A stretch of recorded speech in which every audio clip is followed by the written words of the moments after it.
Hi, తిన్నారా మీరు? ఇదిగోండి నేను దయవాడ తింటున్నానండి. మా అమ్మ పొద్దున కలిపి పెట్టేసి వెళ్ళిపోయింది ఊరికి. ఆమె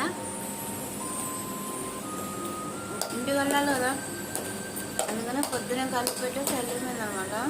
ఆమె పొద్దున లేవలేదండి, అసలు ఒప్పుకోలేదు, అందుకే వీడియో తీయలేదన్నమాట. మామికి కూడా బాగాలేదండి, ఆపరేషన్ చేసిన కాలు కదా, అయినా నొప్పితో వాసిపోయింది కాలు. అయినా అలాగే నడిచి నడిచి చేస్తూనే ఉంది. పద్దాకులు అటు ఇటు తిరుగుతా చేస్తా, మీరు పట్టుకుంటా చూసుకుంటా ఉందనమాట. నేనేం పైకి లేవలేకపోతున్నా, మాట్లాడలేకపోతున్నా, అలా పడిపోయి ఉన్నా నేను. ఇంకా ఆమె అంతా చూసుకొని మొత్తం రెడీ చేసి చున్నీ అన్నీ గిన్నెలు దోమి బట్టలు ఉతికి అంత పని అంతా చేసుకొని ఆమె రెడీ అయ్యి స్నానం చేసి అలా వెళ్ళిపోయింది అనమాట. అన్నీ ఇదిగో నాకు గిన్నె పెట్టేసి వెళ్ళిపోయింది. అంత మధ్యాహ్నం తిను అనేసి అని